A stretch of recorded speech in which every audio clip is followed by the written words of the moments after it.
Hello, Peter47890/Sirus here, and welcome to another rendition of Sirus Gaming Corner, a gaming podcast where I, Swordfish1390, and Force Reviews talk about various gaming topics. From old games to new games, everything is fair game as far as discussion goes. So, it's been quite a while since we did a discussion or podcast, and the reason for that being is I was sick. Actually, had to be hospitalized, and well, I feel well enough to do the podcast again, so if you guys were wondering why it took a bit longer than usual for a podcast, then that's the reason why. But aside from that, how are you guys this evening so far? I'm going well. Always good to be back, especially after a good hiatus. But I think now we need to get back into the groove of things. Yeah. For today's episode, we're probably going to continue from our Tales discussion and mostly talk about Tales of Zestiria, Tales of Berseria, and probably Tales of Arise now that we got some more news on it. So Tales of Zestiria, what do you guys think of it? I actually kind of like it. Oh boy. Sword likes it. No comment. No comment. This is gonna be Dawn in the New World all over again. Pretty much. I think you're one of the few people who like it actually. Oh yeah, there's about maybe, I don't know, 5 or 6 of us total that like it. Yeah. I know So- Shinta doesn't like it. So tell me, Sword, why do you like Zestiria? Okay, well, so alright, let me just say this. By no means is it perfect, by any stretch. It's got problems. I think it was too ambitious, and there are things that needed to be ironed out, which I think thankfully were rectified in Berseria, which we'll talk about when we get to it. And I think one of the reasons it exceeded my expectations was because I heard about the backlash it got in Japan.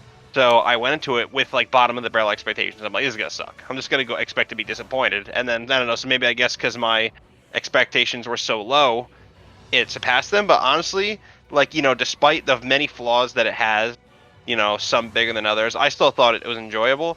I think the story starts off a little slow to start, but once you get about, you know, like 10 or so hours into it, I think it starts to get more interesting. Even if at the end of the day it really is kind of just like a standard good versus evil kind of story. There's no like shades of gray. There's no, you know, dark themes like in Tales of the Abyss, for example. But I found it to be a pretty enjoyable and interesting for the most part, even if it's not like mind-blowing or anything. And I did like the cast a lot. I think they had really great chemistry, and Edna like kind of solidified herself as one of my favorite characters in the Tales series. I just love her dry humor. She's like a female Jade. I think it's the best way to describe her. But it has a really charming cast, and I did appreciate the changes to the combat. I think it's basically kind of like a mix of Graces with some old school Tales games, some of the older Tales games mixed in there. It's a little bit exploitable with the armorization, but I think armorization A little. is really A little. a lot. The whole game basically, once you get armorization, just use armorization. Yeah. Pretty OP. It's more OP than Luger than Chromatus. I'll say that. I think it tops that. At least Chromatus had some limitations to it via the meter. And Yeah, that's what I mean. Like it's super strong, but you can't just use it willy nilly, which was and then what you made still it work. you still want to build up to using Chromatus via weaknesses, since you can build up the weakness damage percentage up during the battle, and Chromatus just exploits that by freezing it, which allows Luger to have a lot more damage. But armorization doesn't have that interesting setup. You just use it, and then just use the 1 or 2 arts associated with the elemental weakness to just spam it. Yeah, no, it's definitely a flawed combat, but I liked mixing and matching different armorization types, learning their fighting styles, and I liked playing as certain characters. I liked Sirus' fighting style. That was pretty fun to play as if you're not using armorization. And but there's no reason not to use it. right. Like the only reason you don't want to use it is because armorization lacks a certain art type in there. And this game has art types that's like one type of art is stronger than the next. And if you use the wrong art, it strengthens the art the enemy's using. I can't remember the specific names for each art, but I do remember like spells are their own tiers of arts. And if you use the wrong art on a spell, it makes the spell goes faster. No, Yeah, it's a flawed combat system for but yeah, 100%. Like not even. and the thing to me is like some people say this is like the link system from Exilia, but I disagree in that yeah, you do pair up with people in Exilia, but your moveset isn't reduced to just a couple handful of moves when you partner up, unlike in Zestiria, where you're basically just reduced to having these small moves you got in each armorization forms, and you have two characters that armatizes, but they basically almost function the same, despite being two different That I characters. didn't like. Yeah, Yeah, that was a disappointment because whether you're playing as Thuray or Rose, if you armatize with another character, it's identical moveset. Like it's yep. kind of it's pretty disappointing. Mm-hmm. And I think definitely a thing that I thought was pretty not handled too well was the like equipment grid system was like really weird. I did not get that system at all, man. It took me like I had to play like 20 hours into the game before I finally wrapped my head around it. It's like the tutorials do a terrible job at explaining it. Once you get like the whole thing down in your head, it's cool on paper, but like when you get certain skills on your grid in a certain order in a certain way, then you're not going to want to change your gear because by changing even one piece of equipment that has a skill in a slot that you need, that fucks up your whole combo. That changes your whole skill setup. Like there's a combination of skills where you have to have I think like 4 of a different skill type on the same slot or something like that, which increases your combo by 1, so you can do a whole extra art in your combo. And if you change your gear, you lose that skill. It's like you're fucked no matter what. But eventually you're gonna have to change your gear, so it doesn't work no matter what. You know what's the one good thing about this game? To me? Is it the music? Yeah, the music. Goshina soundtrack. Well, if you compare it to was it Legendia, which made by the same people, Yeah. I've always felt this game and Legendia's music always stand out compared to the rest of them. It has that Goshina curse to it, in that it's a soundtrack that's connected to a not so well like game in the series. It's like Hey, it's like Goshina has like a fucking dark cloud around him the whole time. I will say this: I don't personally think Legendia is a bad game, but that's just me. That's why I say not well liked by a lot of people in the community. It's liked in my community, which is me, myself, and I. That's all the community I ever need. I think one last thing, and this is something I kind of had mixed feelings on, was I liked the idea that they kind of had like really open environments to create the illusion of an open world, but they're also kind of like dead, I guess, and there's really not much to find aside from like just fighting enemies and maybe a temple here and there, like, and all the dungeons like look the same, but like when you're out in the fields and just exploring, there's kind of like not much to discover or find. Like I just feel like it was kind of a waste opportunity. Like you could have had it like brimming with side content. Like Zestiria has like very little side content actually. Now I'm thinking about it. There should have been a discovery system, man. Yeah. Some like I think they had discoveries, but not to the same, as not as many as like Grace's did. I think or something like that. I mean I haven't played it since it came out, Zestiria, so I don't remember. It sort of does, but not to the same extent. I just remember. But overall, like, yeah, I think it's fine. I think it's flawed, but I did get enjoyment out of it. I think it's the best way to put it. Like, I don't think it's like this god awful abomination, tainting the earth or anything like that. I don't think it's like a stain on the series or anything like that. At least the PS4 version isn't. Yeah, I haven't touched. I say that because Forrest played the PS3 version of the game. Do I even have to say anything about it? I guess I can. So I'm out of the group. I bought both versions. I bought the limited edition and I bought the PS3 version. And I said before the game came out that the PS3 version would probably be the one to get because it was built for the PS3 and then ported to PS4. Unfortunately, that was the worst mistake anyone could have made, particularly myself, because the game runs pretty poorly on the PS3. It has frame rate drops, it stutters. When you do spells, the game actually freezes. The game graphically, because it looks pretty poor on PS3. Everybody's characters models looks jagged. the game looks pretty rough. I mean, I kind of just briefly played the PS4 version just to see how much better it looked. It definitely looks better. So if you've never played Tales of Zestiria, do not play it on PS3. You will have a horrible time. The frame rate is the worst aspect of that game on PS3. It just runs poorly. I think I still have a clip saved on my hard drive where you're inside of a castle fighting, and when Saray does a spell, I forget which one it was, one of the arts, it literally, the game froze up for like a split second. It just stopped. I didn't encounter that on PS4, but I can tell you right now the PS3 version is the worst one to play.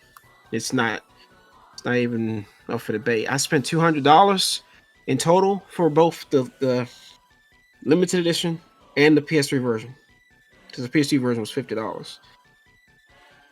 It kind of pissed me off to know that I wasted all that money on a very not so good game. And then when we talk about Berseria, why I kind of wished I'd invested money in that instead of this game. But my issues stem from one of the controversies that Zestiria had was the Alicia DLC. Now, when the game first got announced, it was said, or they portrayed Alicia as this character that was like the main sort of this character's in the, they Like they pinpointed her as being the character. Heroine, pretty much. Like the Yeah. marketing sort of gave the impression that Alicia was going to be like a main character for the whole game. Basically, she's shown as the main heroine to a lot of people who watched the Zestiria trailers. Sort of like how, how Tears like the main heroine in Abyss. But Basically, in that's Japan, not what the game. That's not what happened in the game, though. Well, with the game, as Sword mentioned earlier, got hugely panned in Japan. One of the main reasons was the Alicia controversy. And I remember before the game came out, we all discussed about, we had to determine when we play it to see what the issue really is. When you play the game, she is in the game briefly. Not very long, but briefly. And once you get to that town, I forget the name of it, she goes her separate way, and that's it. There is a DLC that you can play which is recommended you beat the game first. But you could play it. It's not nothing to be. It isn't anything special. It's not groundbreaking DLC, to say the least. But it's worth the playthrough. Like, if you're expecting something like on the lines of Legacy and Lineage from Graces, you're not getting that in this DLC. It's funny because in Graces, I think that future story arc was actually had better writing quality than the main game, which is kind of ironic. Whereas in Zestiria, the Alicia DLC feels like shoehorned in.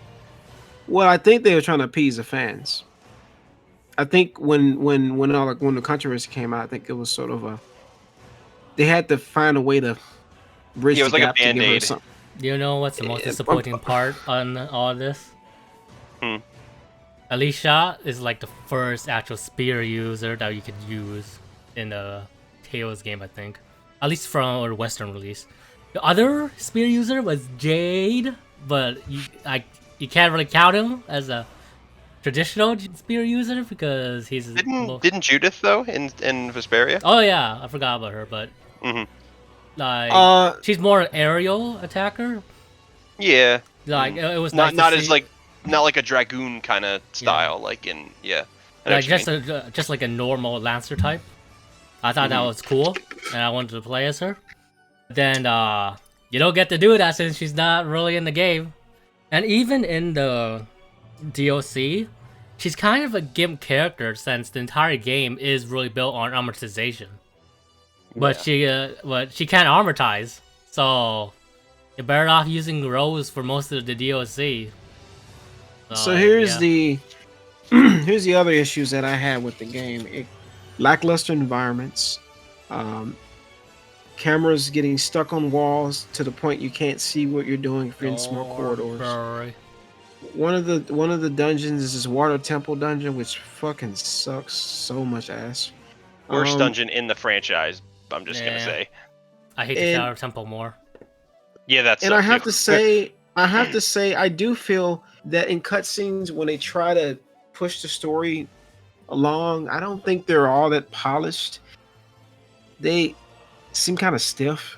Uh, I mean, when you compare it to Berseria, which is far better, it just seems like the game just. It seems like the budget wasn't quite as good as the budget they had for the previous Tales of like Zillia and Zillia 2. It just, I don't know, it I just like how seems. you put Zelia 2 in that category when most of it is carry on from Zelia 1. To be fair, though, they had to build a whole other continent, Yeah. so that's not quite true. But and of course they had to make cutscenes for it, and they had to do, Yeah, I know. It's upgraded a lot, but it is still for, like the base Well, when Zelia you engine. consider how much depth and content that Zillia 1 and 2 had, Zestiria felt like a slight step back. Even though it's kind of has an open world feel and it's got more exploration, it's more like there are some things that are okay about Zestiria, but there are a lot of things that holds it back from being enjoyable. And the overall like gameplay aspect of Zestiria was my breaking point because I wasn't having fun with Zestiria like I was with Zillia 2 and 1. I wasn't wowed. I think for the first time I was really disappointed. More disappointed than probably you guys were just because of how much money I spent. And then playing the PS3 version didn't help. But I will say this: Zestiria is probably the only Tales game, at least 3D Tales game, that I have had to take a step away and finish the rest later. The yeah, you previous, can't play this game. You can't play this game straight through. I like mean, you gotta be a patient saint to do it. Cause Symphonia, Abyss, even Legendia, both Zelda games. I played through them no problem first time. Hell, I even replayed the both Zelda games after my first playthrough, and on harder difficulties too. So I don't have any just problem playing Tales games, even on a n- binge. But Zestiria is like the first Tales game that I had to take a break. now there are some pretty badass characters in this game though. Zavi is one, pretty crazy. Then of course you got your main cast. You got Alicia, you got Mikleo, which Mikleo, he's alright, I guess. Cleo. He's Um, not great, but yeah, he's sort of a dry character. I mean, he's sort of like I I don't know feel how to like describe him. I guess it's sort of like he's like the straight man of the group, I think. yeah, I do like kind of the brotherly dynamic that he had with Saray, though. I thought that was like felt genuine. yeah.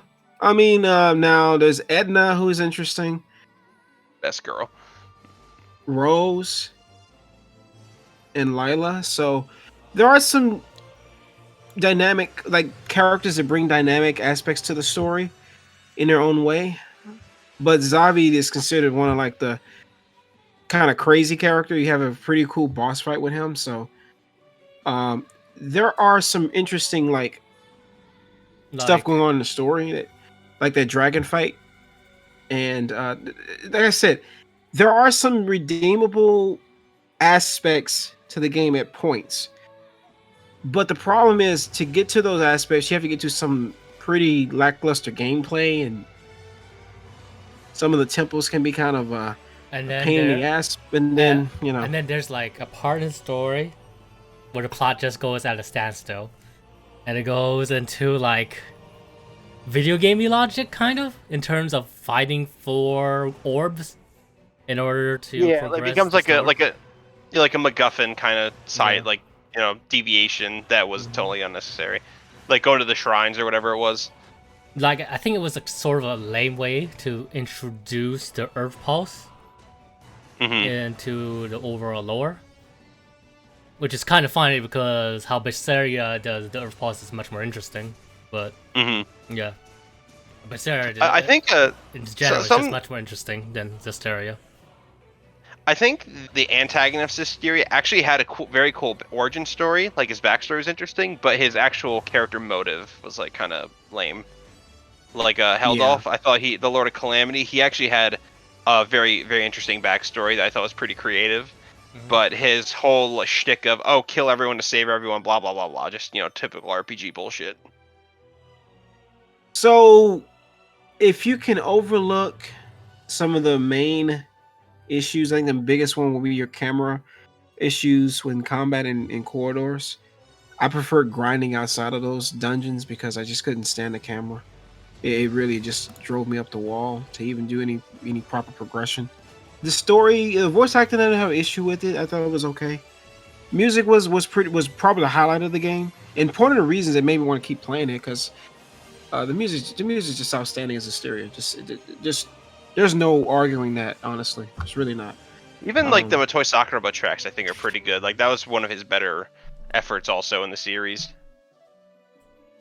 Yeah. So while I do not like Zestiria, I will just staunchly say that I would not recommend this game. Period. Personally, if you want to watch the cutscenes and just move on to Berseria, that's what I recommend.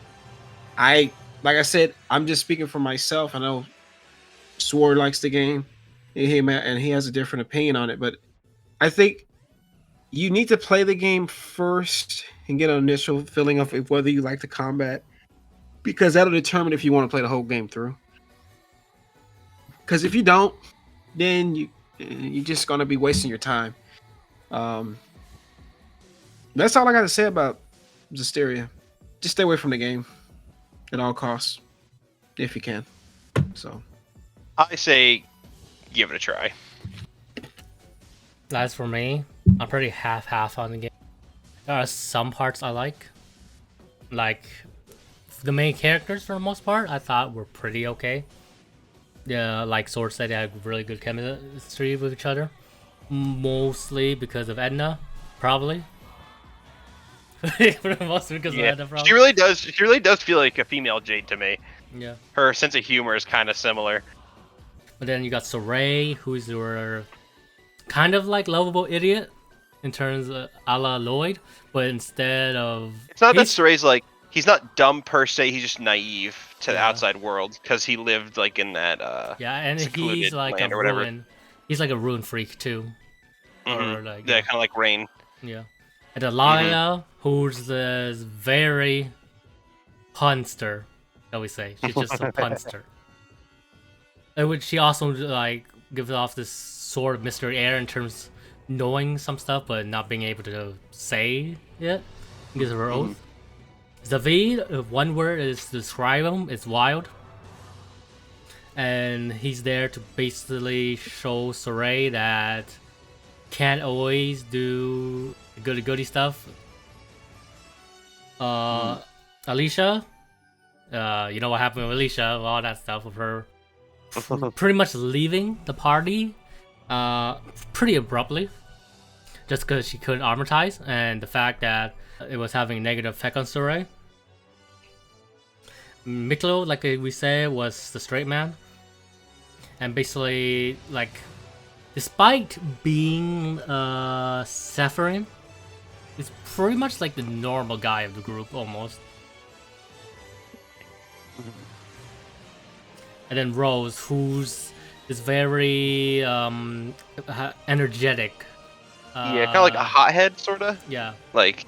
And then it sort of built up her to have an interesting arc in terms of being a pure hard assassin, but they didn't really make it go anywhere, really, which is sort of disappointing.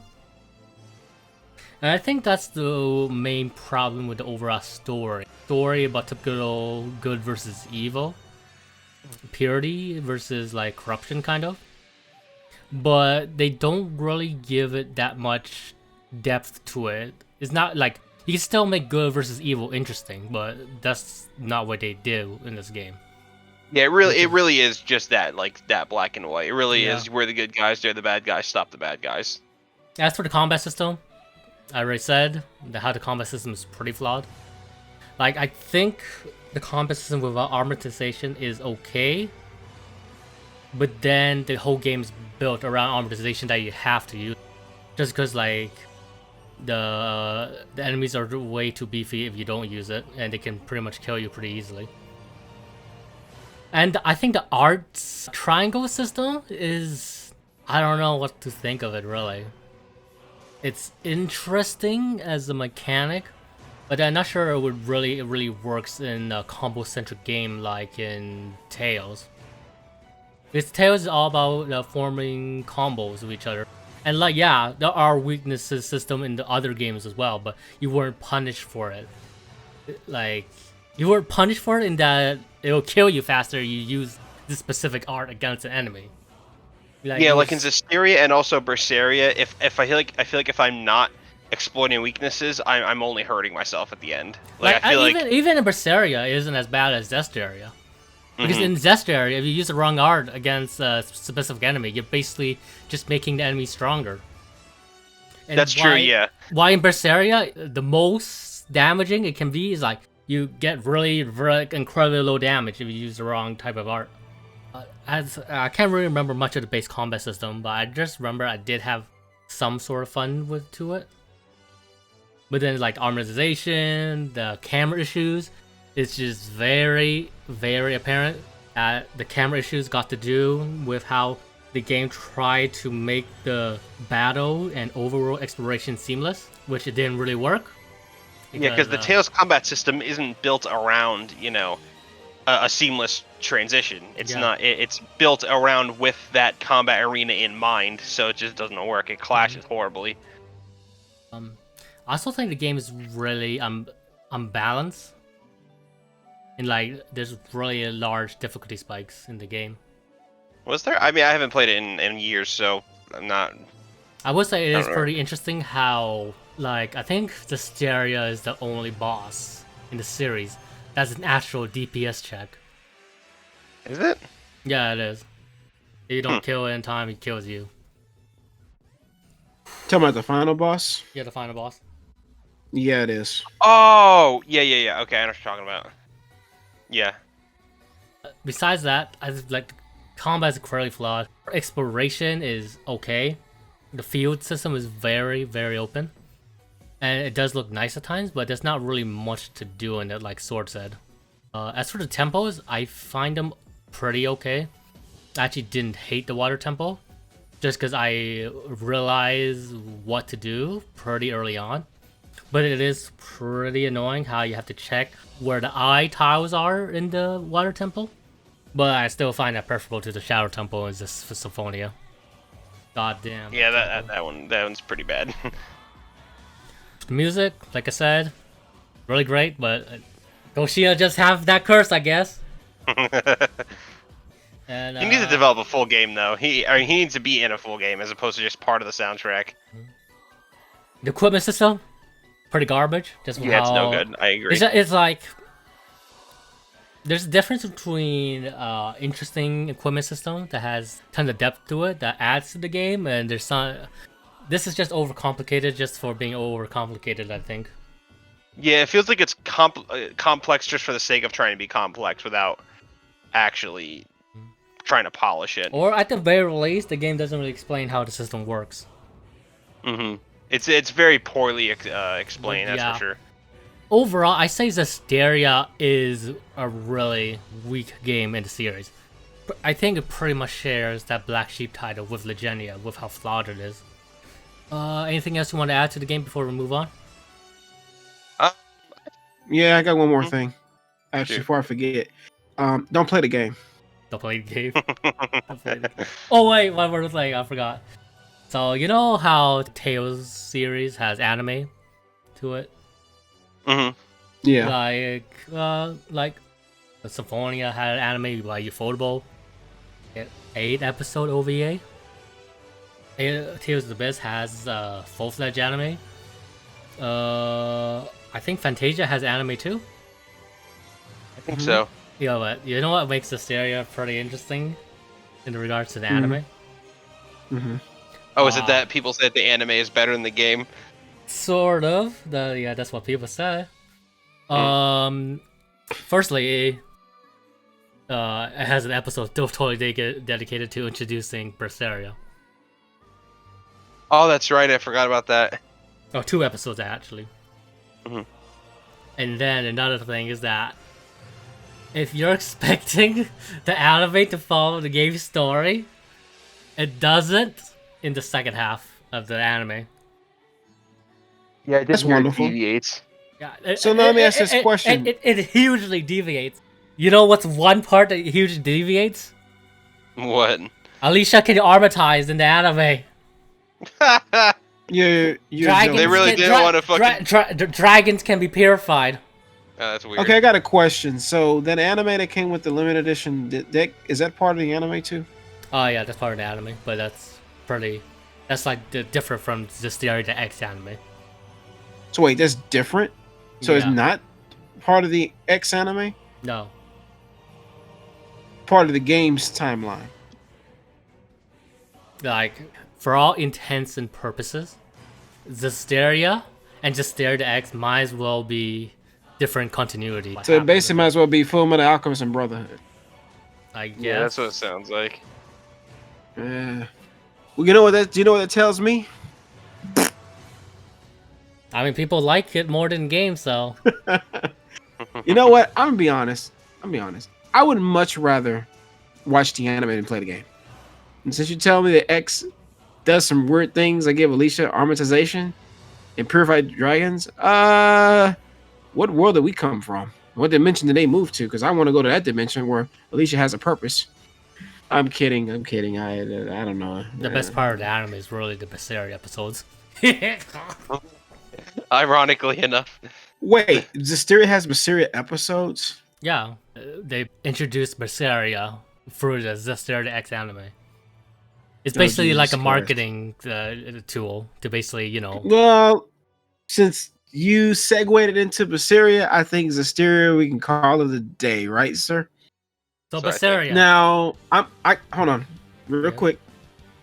I'm gonna say this up front because I have not played the game all the way through.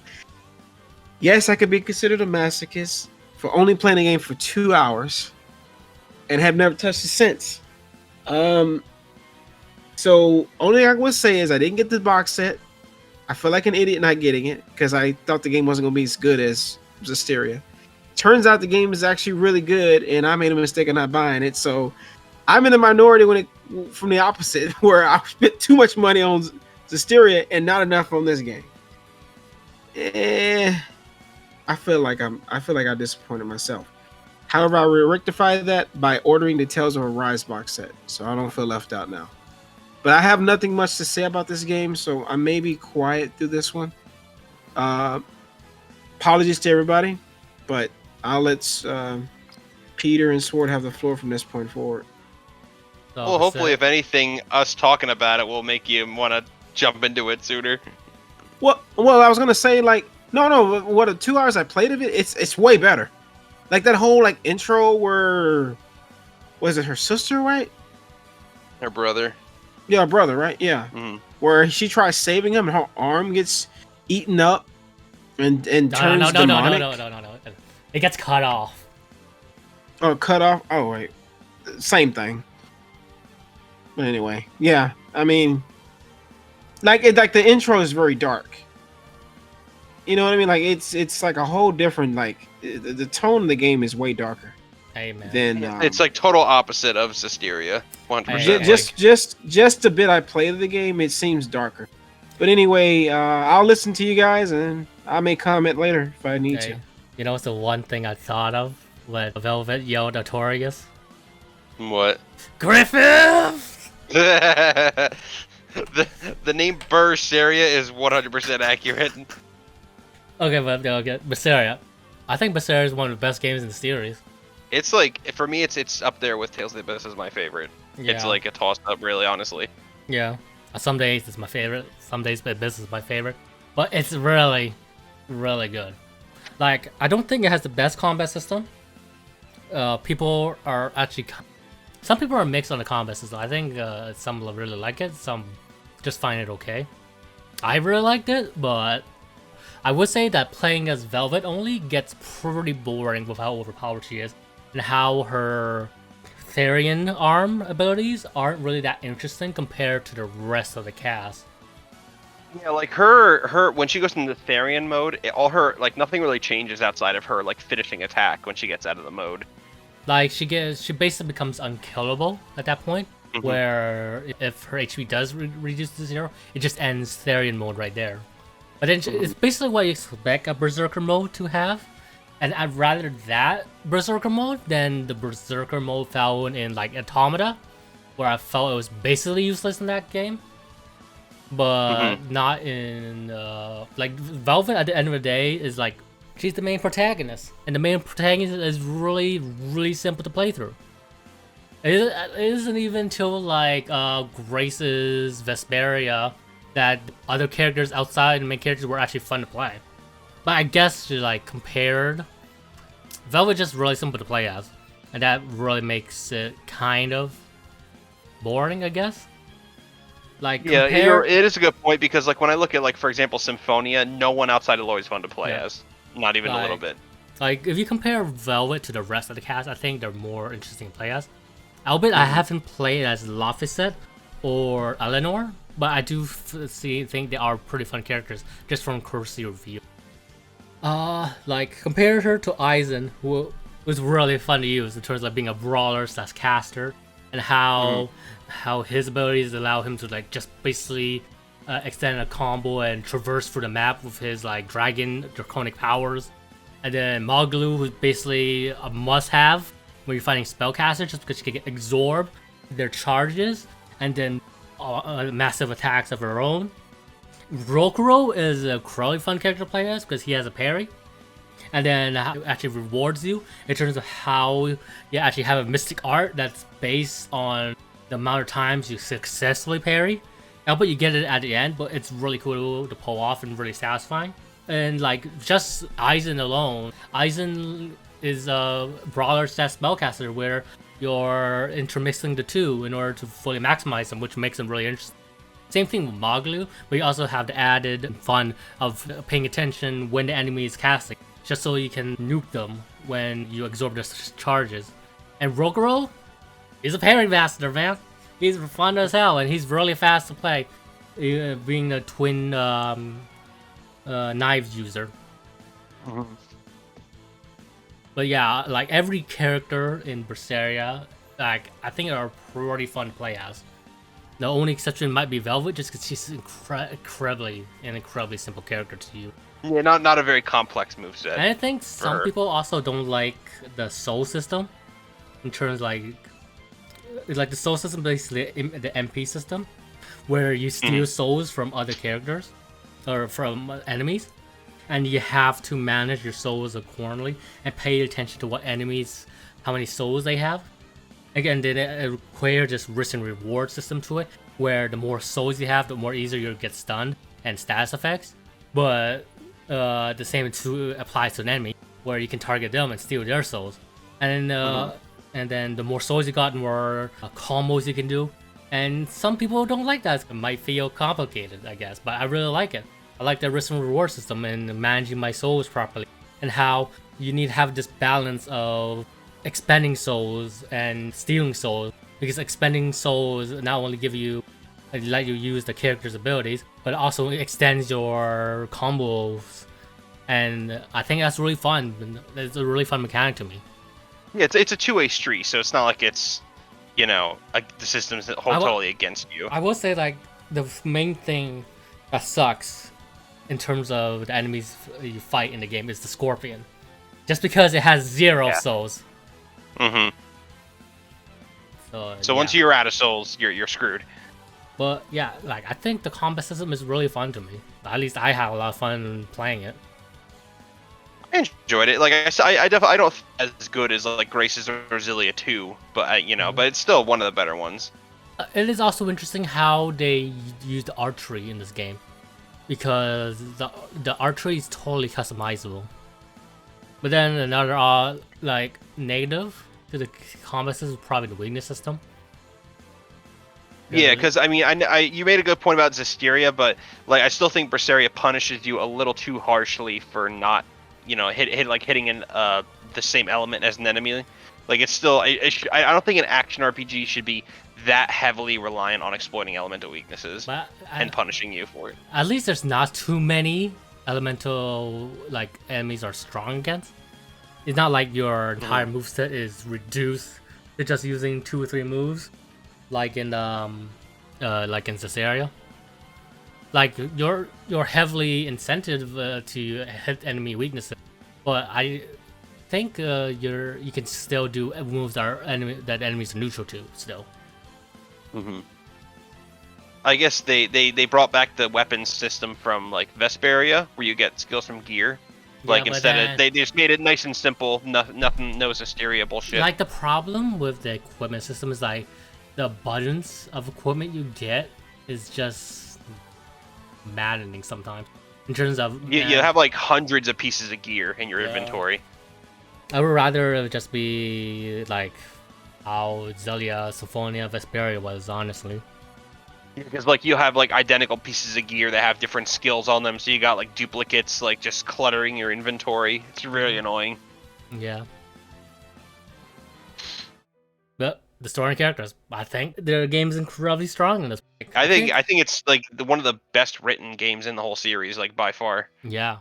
Like if there's one phrase to describe the Berseria cast, is that they're incredibly selfish, but all in the interesting ways. Because like when you get down to it, none of the characters aside from Lafayette and Eleanor are like in it to save the world or something like that. They're all in it for self-interest. Velvet for in terms of taking revenge on Notorious for, you know, what happened in the intro. Brokero, he wants to be the best swordsman, and he wants to kill his brother.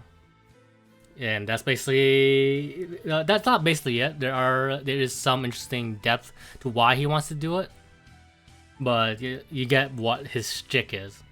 And he's also like, despite being a daemon, he's probably the most laid back and chill guy in the group.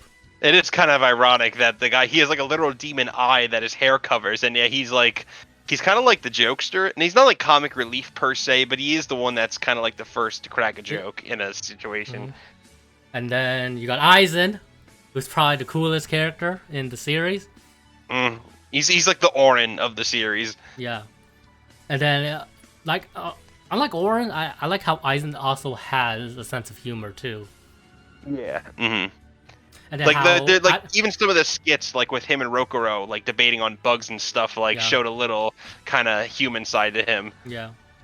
There's Lafayette, who basically this empty shell, and then he becomes a person of his own throughout the game, and you see him grow into his own being, and how he actually becomes Fee, and becomes a pretty significant figure in Zestiria. Yeah, that's one of the things where I think Zestiria is actually better in its story because Berseria exists. Berseria just makes Zestiria a better story by its existence. Yeah. Like whether you like Zestiria or not, I feel like anyone would probably at least get a little, like, I think more, I guess, appreciation for Zestiria because Berseria elevates it. And Eleanor has this interesting dynamic to Velvet in terms of how similar she is to Velvet, in terms of being how Velvet herself was raised by Tori, and how when you get down to it, if all that shit didn't happen, Velvet might have been like Eleanor. But then she would have just been. But then it also shows just how damaging how Eleanor at the start, like, she did understand how the world wasn't, but she just like put her complete trust in Artorias and the Order without really questioning questioning it herself, and how she didn't really have any individuality. And throughout the game, you see how that changes, and how she understands the value of individuality more, and how you have to think of for yourself rather than just following orders and that sort of shtick. And then you also have that interesting dynamic between her and what's that child's name again? You know what I'm talking about, right? Yeah, the name's escaping me though. Let me search it up. Manohana or something like that, or yeah, something like that. How she has an interesting dynamic with her, just because how she sort of sees herself in it, and how in Eleanor's mind she sacrificed her mother in order to escape by just running away, and how Moana basically ate her mother. Yeah, it's very disturbing. Yeah. And then you have Magalu, who's supposedly this very eccentric person.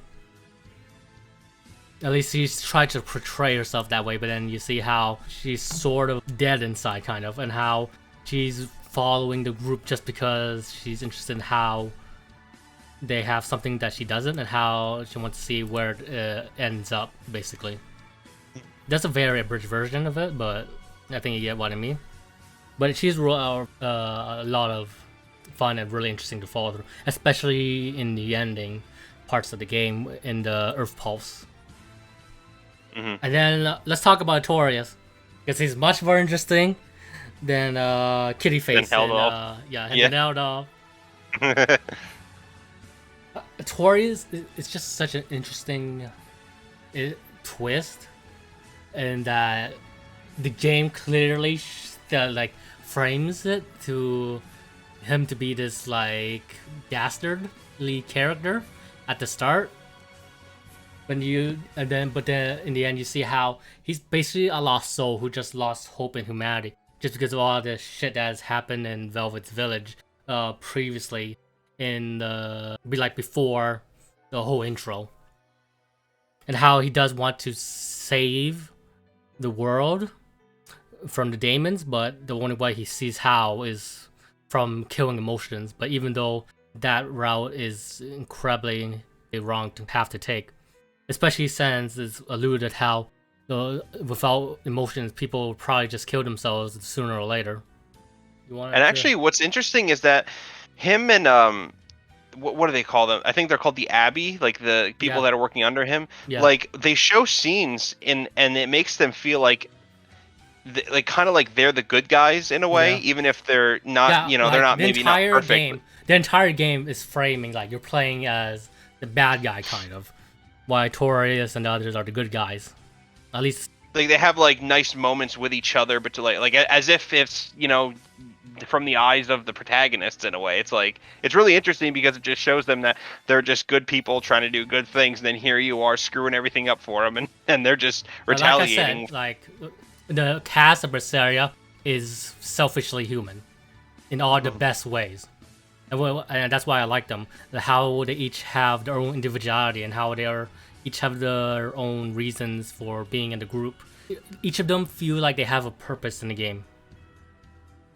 Unlike in Zestiria, I know I said I like the cast, but there comes a point in the game where the Seraphins just basically feel like they're just there. They're just kind of tagging along. Yeah, they don't really have any interesting character arcs. But in Berseria, each of the casts have interesting character arcs in the game. And especially in the side stories too. Heck, you get the deal between Zavid and Eisen in the side stories, and it's incredibly interesting. The characters is like one of the series' best, I think.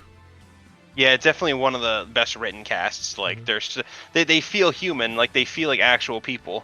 They don't feel like anime archetypes. They don't feel like they're there just to put a show for the player. They feel like real people. They don't have that same familial bond that Vesperia does, but I don't think they need to. I think they have their own dynamic. Yeah, they're not aiming for that, I think. But yeah.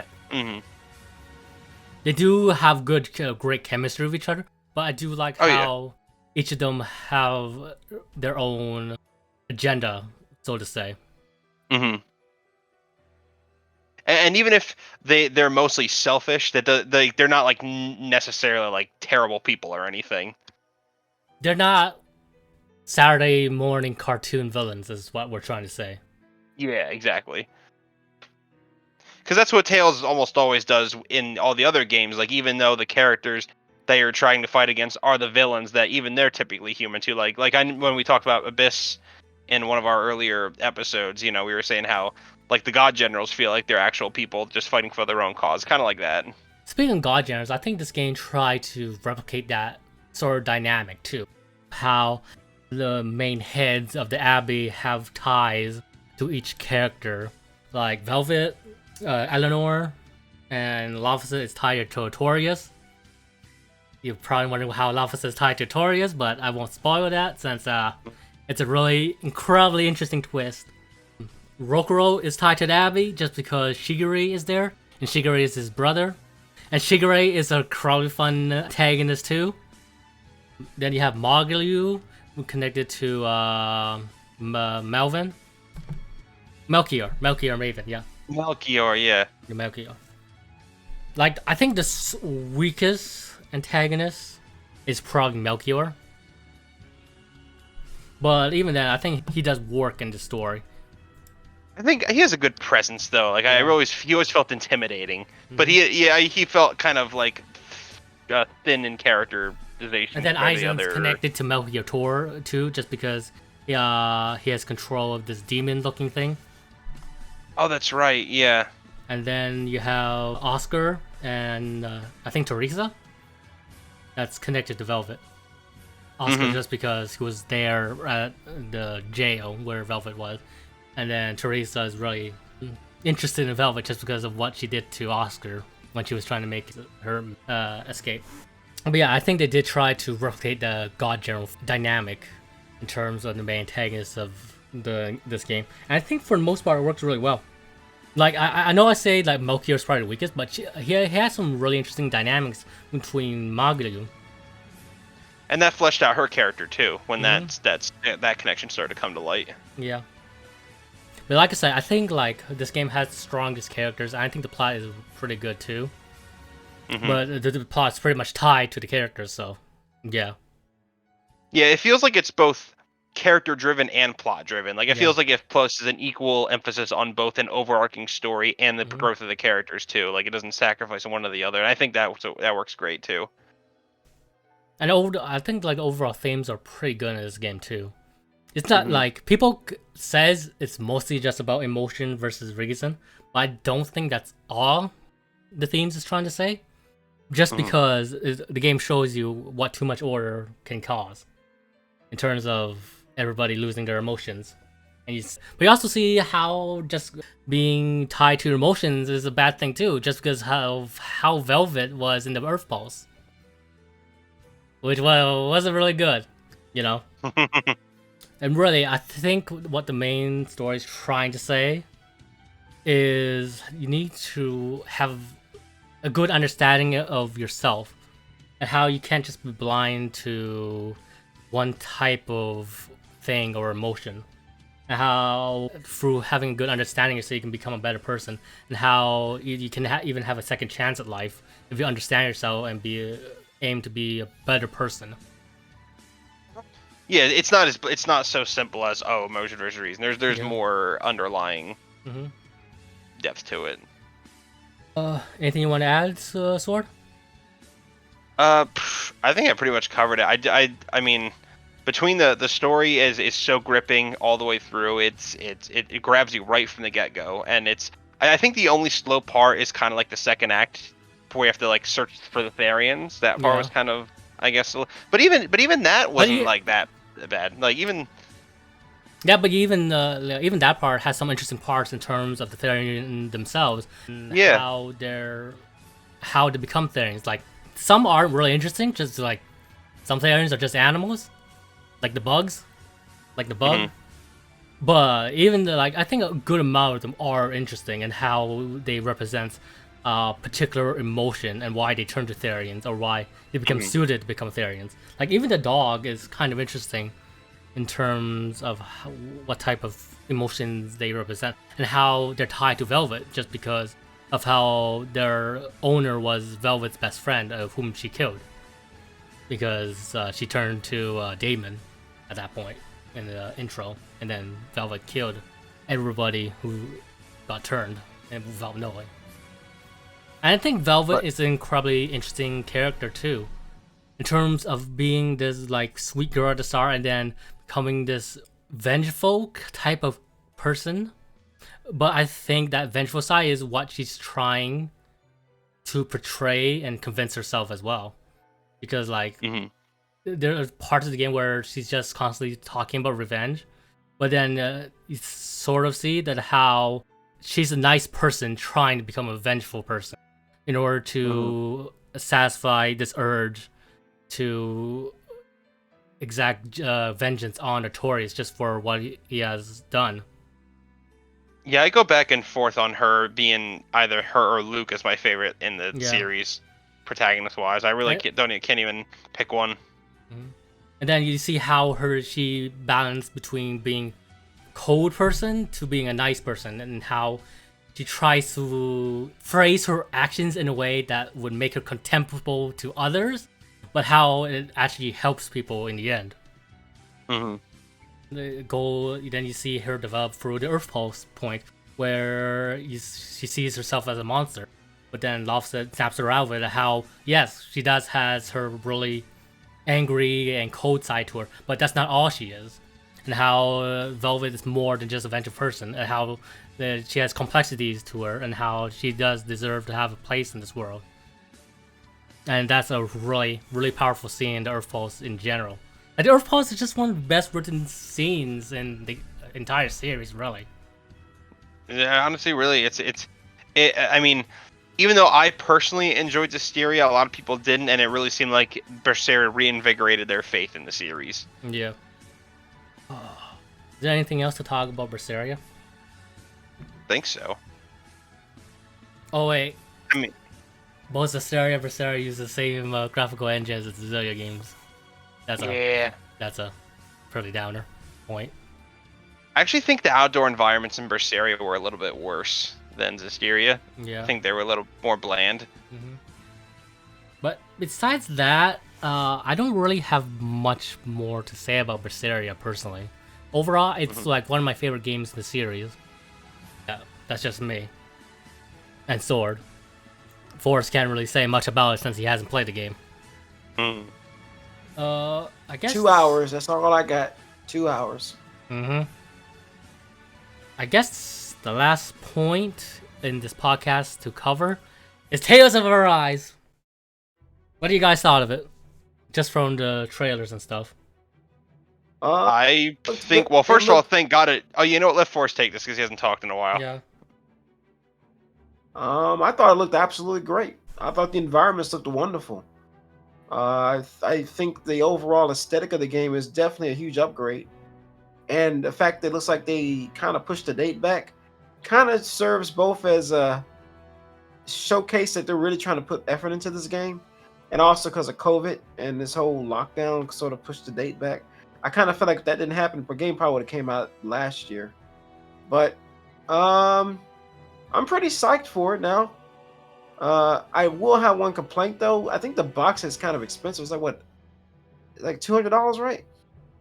Yeah. It's like $191. It's freaking like. Okay, let me ask you guys this question. This is off topic, but it's related to this game. Do y'all remember when Tales of Symphonia Chronicles Collector's Edition came out?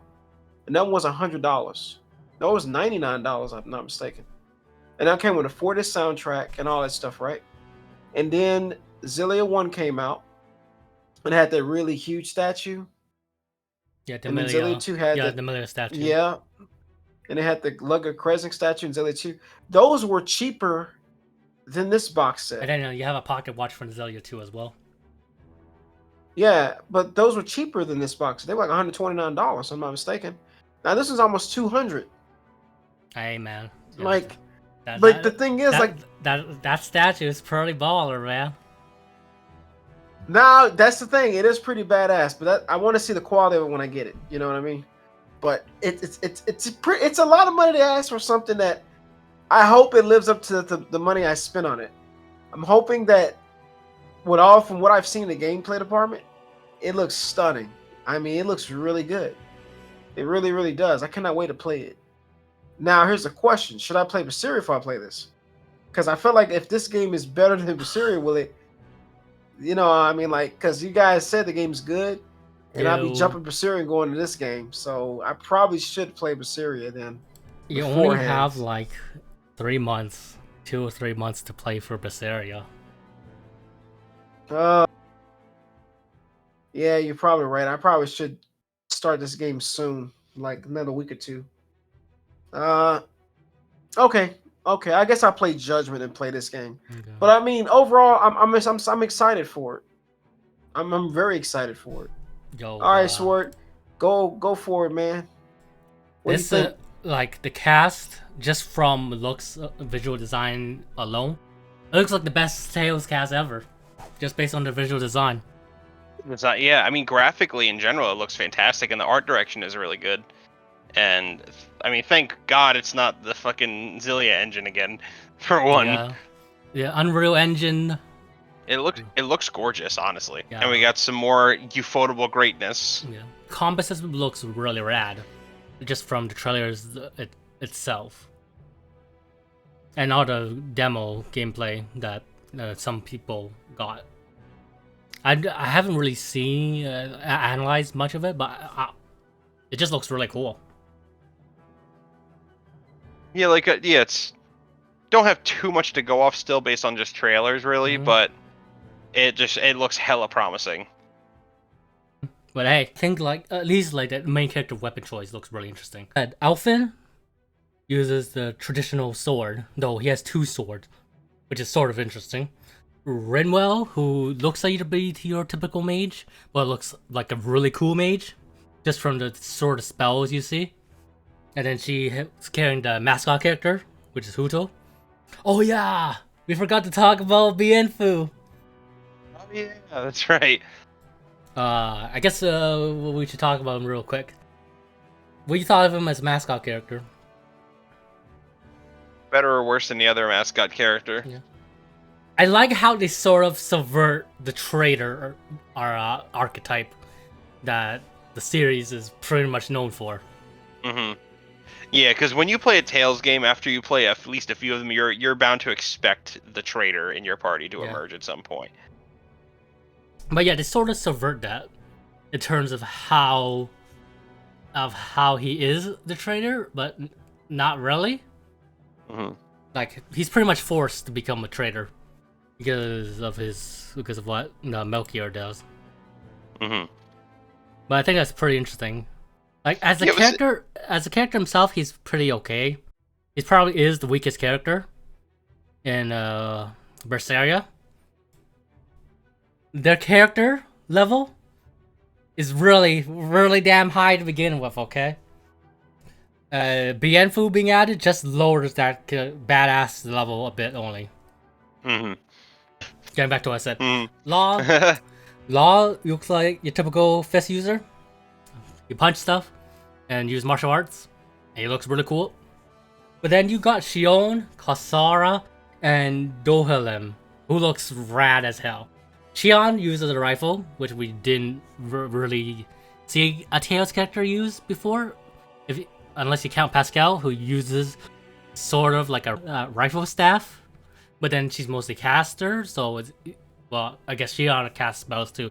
But it's really interesting to see how she uses a rifle as her main weapon.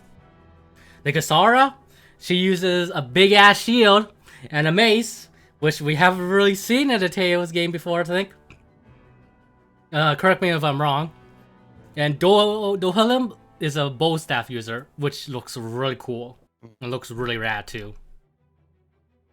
So far, each of the characters, I love what I'm seeing, basically, from Arise. And the combat looks really rad, and like the one thing that I miss just from seeing it is that we no longer have anime cut-ins during the Mystic Arts. Yeah, that's kind of a bummer. But then again, like the character is still so pretty expressive in the Mystic Arts, so it's not like a total loss.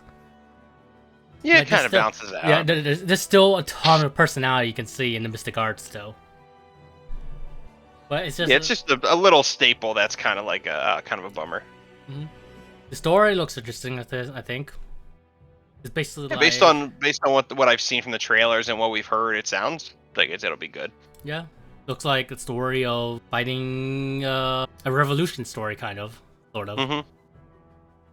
Overall, everything, it looks really, really good, is all I'm saying. Yeah, this is like the most hyped I've been for a Tales game in a long time. Mm-hmm. Anything else you want to add to Arise? Uh, not. I think I'm okay. I'm good too. I just hope the soundtrack is just as awesome, you know, just as what I've seen in the trailers. You heard Like the as the battle? overall soundtrack, You heard the battle track for the game yet? I thought it looks pretty. It sounds pretty cool. Well, I don't mean just that song. I mean like in general. I hope Okay. that the overall soundtrack for the game is good. Mm-hmm. Oh, I guess that's all for today. Really, right? Hmm. You guys want to add Yeah, I anything think else? so. I Overall, think I've said. Oh wait, one more thing. Uh, now that we've talked about every 3D Tales game, how would you rank each game? You think?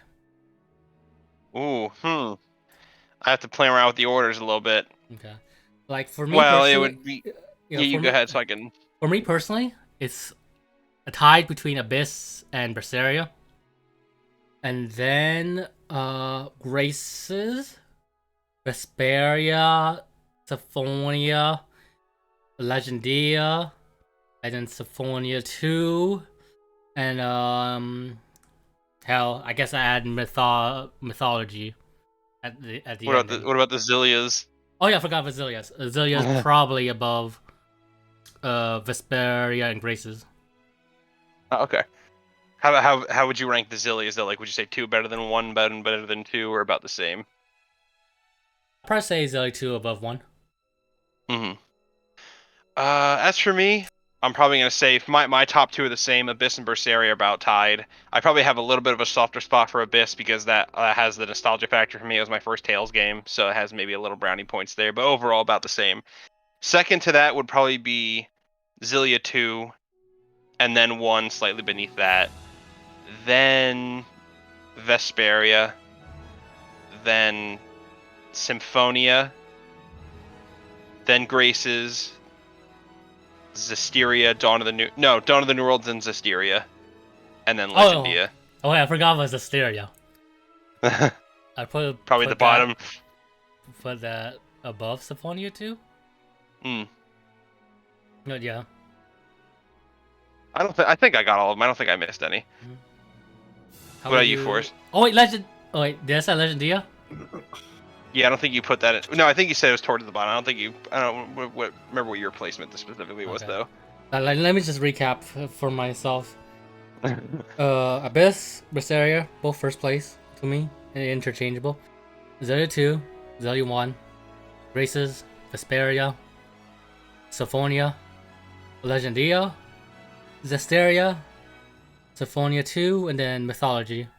And I think that's every Tales game we talked about. I think so. Yeah. How about you, Forrest? Legendia be number 1. Uh, Zillia 2, then Zillia 1. Then Grace's F. And then everything else at the bottom. Okay. So the reason I say at the bottom because I haven't really beaten a lot. Now I actually have a lot of Tales games imports, but I'm probably the only one out of the group that hasn't beaten all of them. So in Abyss, I didn't really like the game, which is why I didn't beat it. Symphonia, I didn't like it, which is why I didn't beat it. Symphonia 2, I think the game's better actually, but that's not saying a whole lot. I don't know. I go back and forth between Symphonia 1 and 2.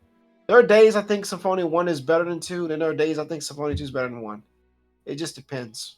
I don't think those games are great. I think they're okay. Mythology 1, I like the fact it has a bunch of characters in it. You know, you get to play like they actually somehow tie those games in with all the characters in this like world where they all meet up in this dimension. Um, if you were to count the imports, I would say my favorite Tales game by far to this very day, the one we never got, is Fantasia Nariki Dungeon Cross. 80 different job classes that you get to play as. Just imagine having that much content to just change the way your character plays. What you can be flying on a broom as a witch, using witch spells. You could be dual wielding swords using arts. You know what I mean? Like that amount of content in a PSP game, it's just insane. I would wish that game would come out over here. That's one of the best Tales games, in my honest opinion. That it's just is so good, man. And then that Destiny 1 remake on PS2, I think is really good. It's a 2.5D 3D style Tales game, a remake of the original Tales of Destiny, and that one's really good. That's a really good remake. So my opinions are a little different from Swords and Peters, where I've dabbled more in the Japanese import Tales games than I have beaten of the English ones. Especially the other one I say that is a really good one is the Dynasty Warrior Tales game. Tales of the Heroes Twin Brave is a really good Dynasty Warrior Tales game. If you want something that's got a lot of action, a lot of, you know, using arts in like a real time, sort of like if Persona 5 had, was it Persona 5 Strikers? Sort of like that. But just imagine the scale of like all the enemies and doing all these different arts with all these different Tales characters. That's a really good one also, with over 30 different characters to choose from the first, like from Legend Destiny up to I believe Zillia. So that's a really good one. And then of course there's that other one I played, which is Tales of Versus. That has a lot of good content where that one plays more like a Super Smash Brothers brawl game, or the PlayStation game, the All Stars game. That one's a real good one. So if you like this sort of aspect of like taking the Tales characters and fighting against each other, that's a good one. But I have to play more of the English Tales games to really kind of give a full list. But I hate to say it, if I had to be strictly honest of what I've played, the order would be just off of what my impressions are. I'll do an impressions list from my least to favorite to least. Obviously, um, it would be Legendia. Then it would be Zillia 2, Zillia 1, Grace's F. After which, I guess Vesperia will be right underneath Grace's F. Because I do think the game, I didn't really give the game enough credit or enough chance. I played it more and I think I like it more than I did before. Definitely say the game in some aspects didn't age as well as other aspects. But I do think the game is a good game, so I would put it under Grace's F. Then I would put Abyss under Vesperia. Since I haven't played Berseria, it's not going to be counted. Zestiria is just way at the bottom. Like that game it's buried under the underground. I don't even see it. I don't even acknowledge it. It's not even there. I don't even care. Yeah, so that's where I stand. But I hope Arise fills in, man. Because I'll be honest, I think I may have to change my tune a little bit when I play that one. Okay. Well, I think that's pretty much all the Tales game that we've played, at least for most of us. Overall, at least personally, Tales is like I said in the first Tales discussion video or slash podcast. Like it's one of my favorite series, and even a weak game in the series is still it's pretty good still. A pretty good action RPG still, I think. Hmm? Oh no, I agree. Okay. Mm-hmm. But yeah, I hope that, like, this discussion's been at least entertaining to you guys. I hope that it shows how we really do like each game and series and how each game is its own experience. Anything you want to add?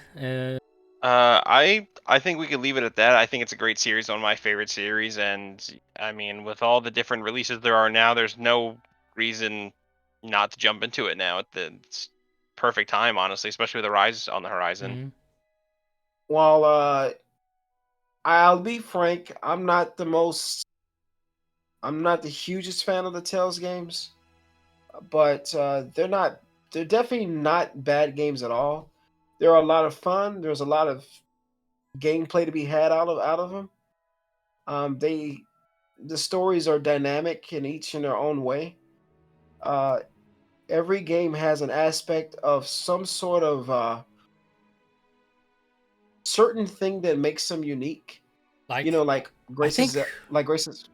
Like overall in the series, I think Tales is like the best gaming series that's able to balance RPG and action combat together. Like Yeah, that's one. That's I can't think of another game that like reaches the balance that a Tales game does in terms of balancing the RPG elements and then the action elements. Heck, even Yakuza doesn't really get it as right at Tales. Just in terms of how you see Tales does items. You can only carry up to 20 healing items of each kind in the game. And each of it is percentage based. And that makes a great balance in terms of how it balances item use, which is not what the Yakuza games does 100% of the time. Especially with how many energy drinks you can carry.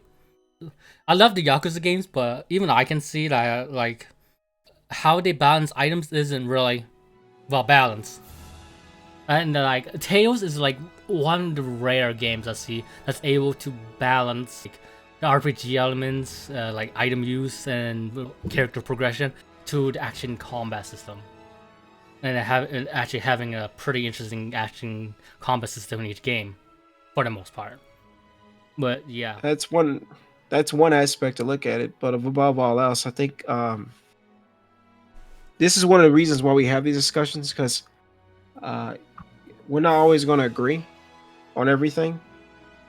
I'm a little more. I guess I'm harder to please when it comes to games, and I think the Tales games for me is sort of the series or a franchise for me is sort of mixed. I think originally when I played Legendia, I think it was sort of a unique aspect, something that I never played before. I was sort of wowed by the fact it was so different from me playing Final Fantasy.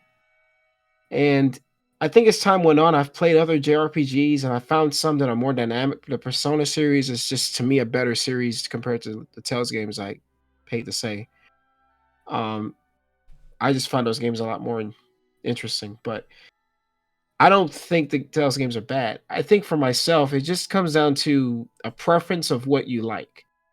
So if you're someone who wants dynamic aspects in their stories, to be genuinely different.